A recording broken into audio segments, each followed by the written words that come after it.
Welcome to Assembly Calendar. I'm Mike Friesen. With us for our program today, Assemblyman Brian Kolb. Brian Kolb represents the 129th Assembly District in New York State. That includes parts of, we got Cayuga County, Onondaga County, Cortland County, Seneca County, and Ontario County, a 5-county region in New York State ranging from the Finger Lakes to central New York.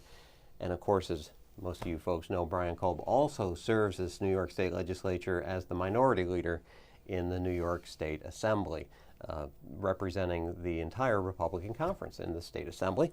And Brian Kolb, thanks for joining us today. Great to be with you again, Mike. You know, we talked recently about what happened here in Albany in December, usually a very quiet time. Whenever things happen in December in Albany, they can, it can be big deal. It can be big deal stuff. The legislature usually would be coming back for an emergency session, what they call an extraordinary session, and take up something big. That was kind of the case here.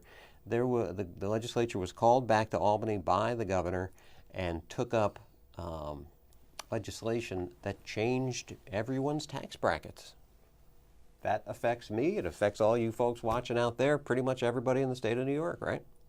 Some for the better, some for the worse. That's correct. Mm-hmm. Let's talk a little bit about that gambit, what took place here at the state capitol. You have not been, expressing much pleasure about what happened here. Let's just put it that way. This is not a happy camper sitting next to me when it pertains to what went down here at the state capitol just a few days ago. The governor called everybody back saying, look, we got to do something. We're facing, more difficult fiscal times. We've got a big hole in this year's budget, an even bigger hole projected out in next year's budget, which first part of this is, well, why couldn't it wait until the next budget talks begin? The governor's slated to give his State of the State message starting off the 2012 legislative session in just a couple weeks. Why did this have to happen right now? It didn't. And that was one of my complaints, if you will. It did not have to happen in December. We still didn't even have the results in of our November tax receipts or December. So we really don't. We've only got 6 months of income to evaluate versus out of a total budget year. And I think that this should have been done as part of the governor's budget. If he wants to raise taxes and not cut spending, he should put that in his budget, and let's have at it in terms of discussion next year in the budget negotiations, and also have public input about what he's proposing. And that wasn't done. It was done in a rush. The rank and file legislators weren't even in Albany. So this deal was concocted with the governor and the two majority leaders and their senior staff, and all the other rank and file legislators were home, who got summoned back to Albany to vote on a bill that didn't sit on the legislator's desk for 3 days, which it's supposed to. We had a message of necessity to rush it through, and I don't think this was an emergency. The good government groups don't think it was an emergency. Should have been part of the budget process.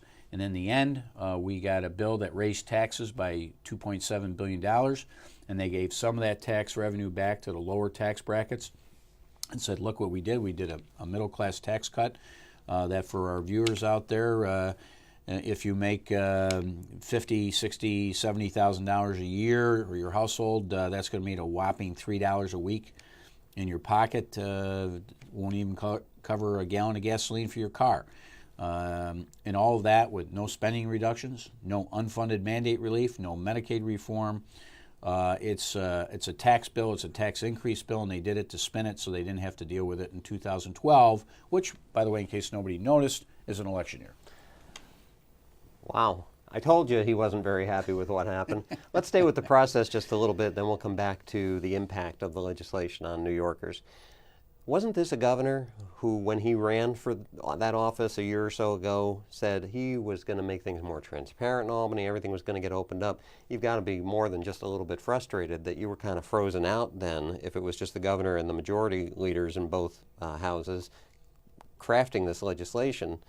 I think frozen out is an appropriate phrase to use here. It's not just me. It's 208 other legislators that were frozen out of the discussions and debate.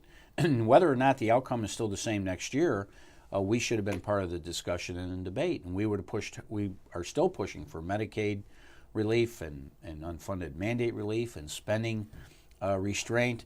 Even if we had a spending cap, would be something going forward. But none of that took place in a public forum. It was just, here's the bill. You're going to look. You get an hour to look at it, hour and a half, and then we're out and we're going to vote on it. It's not just me saying this. This is all the good government groups are saying this is bad public policy, and it's bad public policy for how it was done, but also for what got done in this bill, because I think that from an economic perspective, there will be dire consequences long-term for New York State. Well, let's talk about what got done. Here's some words from Governor Andrew Cuomo just about a month and a half ago. He was directly quoted on a daily basis by the New York Post to say, "You're kidding yourself if you think one of the highest tax states you can be one of the highest tax states in the nation, have a reputation for being anti-business, and have a rosy economic future." And he was asked a direct question about if he would support a millionaire's tax. That was every indication from the governor that no, he didn't support more taxes. And again, as he ran a year or so ago when he was campaigning for this job, he says there's a lot of places in New York State where there's waste, where we could make cuts and not, impact the good things that government does for the people of the state of New York. He said that over and over, and he also said he supported higher taxes at the federal level, but not at the state level, because we're competing with Connecticut, Pennsylvania, New Jersey, and other surrounding states. And this would put us at a competitive disadvantage for people wanting to move their businesses here, expand here, live here. And all of a sudden, all of that good rationale that he ran on as a governor and then had been operating as a governor since January, all of a sudden magically changed within the last 5 weeks. And like I said, I think this is all about political spin. I think this is about not being able to make tough decisions in an election year for the legislature. And who knows, maybe redistricting and deals were cut on that as well. This is just, this is all politically driven and not good public policy driven. I'm going to digress here, but maybe part of what happened could be that let's stay with it. How much of an impact? What the people that you represent in that 5-county region of the central part of the state? How are they going to come away from this in a good place? I mean, it's being sold as tax cuts, middle class tax cuts. Most of the people you represent probably fall into the middle class, isn't that right? Absolutely, and it's going to amount to them depending upon how much money you're making, your number of children you have in your household. You may save $2.50 a week, maybe $3, maybe $3.50 at the most. This is not significant tax relief. It does nothing to lower their property tax bill. It does nothing to lower their gasoline that they put in their automobile every year. It doesn't reduce their sales taxes on goods and services that they actually spend out of pocket. If you want to have real tax relief, let's go after the things that people are spending their money on every single day, and cost of energy, cost of food, cost of clothing, cost of property taxes, taxes on their cell phone bill. I mean, that's where people are spending all their money. And to say we're not going to give you $3 a week, go have a great, joyous Christmas out there shopping on that savings that you'll maybe get in next year, I think is just a sham in terms of how it's being promoted. I understand it politically. There's a political and then there's a public policy. Politically, I understand why the legislators that voted for it because there were enough sweeteners in there that they said, I don't know if I want to deal with that in an election year, that it'll be used against me. But see, I have a different view. I've represented the 129th Assembly District for 10 years, and they know where I stand on spending and taxes. And I think I can explain to them why I stood my ground, why I felt this was a wrong public policy vote. I'm more than prepared to meet with people individually or at their doorstep to explain it, and also show to them where our spending is not being restrained for the long-term health, so our taxes don't keep going ultimately. And by the way, this tax cut expires in 3 years, which basically covers 2 more election years. 2 more elections, yeah. What you just explained about how expensive New York is for the people that live here. And what you said before about how it shouldn't be that New York State is not going to be competitive with its neighboring states. You look at a process, and we're down to our last few minutes already, you look at the process that just happened with these regional economic development councils, where different regions of the state, including the Finger Lakes, were pitted against other regions. And what was the end game of that? To try to get these tax credits and more money. It's like this is the only way the state seems to be able to make regions of the state economically competitive, is to change the reality of what exists for across the state right now.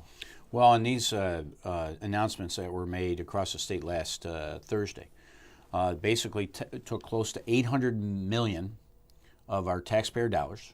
We took it from the taxpayers, and now we're giving it back to communities, some for job creation, which I support.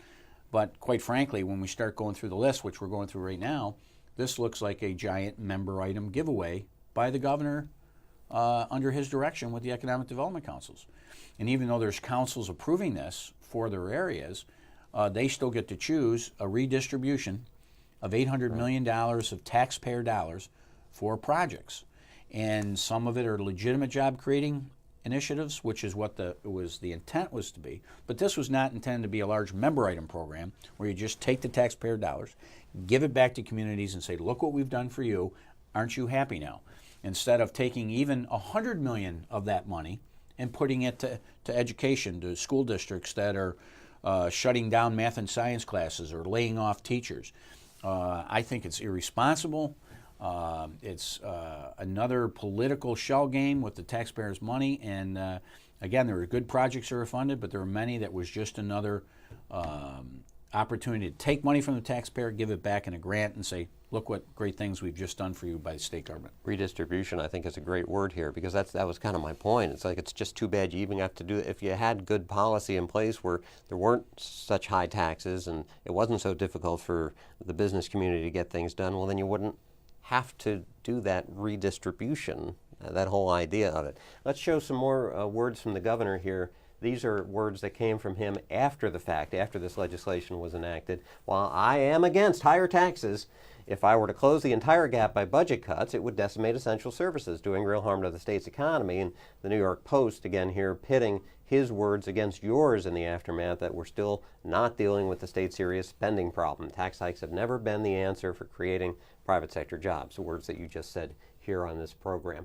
So the governor doesn't think that you can cut spending without hurting essential services. That's not the guy who ran for governor a year ago. I mean, that's not what he was saying then. No, he's taking a total opposite track. And now he's going back, I think, to what the Assembly Democrats do, which is spend, spend, spend. And if we don't have enough taxes, we'll go get some more taxes from someplace. Keep in mind, over the last 2 years now, since 2009, the legislature and the governors, Patterson and Cuomo, have now increased taxes by close to $11 billion. $11 billion. And they have not reduced spending even close to $1 billion out of a $132 billion budget. And in the decade of 2000 and 2010, state spending grew 70%. 70. It's not sustainable. And now what they've done is say, all right, we went after the high income earners to pay for all this, right? Now what's going to happen when the revenues don't come in now? Now where are they going to get the revenues from? You're sitting here railing against what happened, but are you a little concerned in our last 30 seconds that maybe the people that you represent, the people that are watching this program right now, might say, well, it's not hurting me all that much. I know it's not a big deal. You explained to me I'm only getting a few bucks a week cut in my tax rates. So what? Well, and I think that would be a normal reaction by people that are not dealing with public policy on an everyday basis. But that's why they elect a representative to deal with it on an everyday basis. And that's what I'm there for. And I'm there to say to the folks of the 129th Assembly District, this is not good for New York's future. We'll be talking more about it. We've got 2012 just in front of us. In fact, next time we see you, that's what we'll be talking about. What's going to happen for that year in front of us. Brian Kolb, thanks for joining us today. Merry Christmas and Happy New Year. To all of you folks watching, we'll hope to see you soon for our next edition of Assembly Calendar.